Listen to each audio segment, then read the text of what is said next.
In today's video, I'm going to teach you how to build a Notion assignment tracker for this semester, 5 minutes. By the end, you'll have a clean, customizable system to capture every assignment, see what's due, and track your progress at a glance. Start by logging into Notion. In the left sidebar, click the plus button to add a new page and name it Assignment Tracker. This will be your hub for everything you need this semester. Click into the page body and type /table. Choose the table option, then select New Database. This creates a standalone database right inside your page. Think of it as a smart spreadsheet where each row can hold rich details. Give your table a quick scan. We're going to customize its properties so it fits how you work.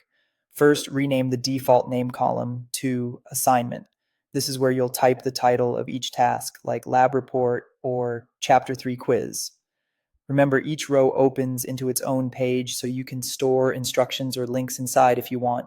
Next, add a property called Course. Choose Select if each assignment belongs to one class, or Multi-Select if an assignment might span multiple subjects. Create labels for your classes and color code them for quick scanning. Add a date property and call it due date. This is critical for deadlines and will power your calendar view later. If you like, you can set reminders inside the date to nudge you ahead of time. Now add a status property using select and create options like not started, in progress, and completed. Pick colors you'll recognize instantly. This gives you a simple workflow to move tasks forward. Add one more property, a checkbox called done.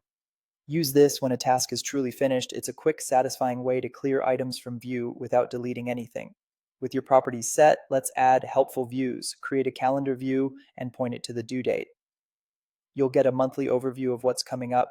You can even drag an assignment to a different day to adjust the due date. Add a board view and group it by status.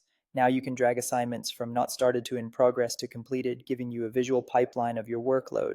Finally, use filters to hide anything marked done or with a status of completed.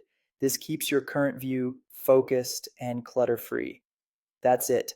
Populate your tracker with upcoming assignments, keep your status and done fields updated, and you'll stay on top of your semester with confidence.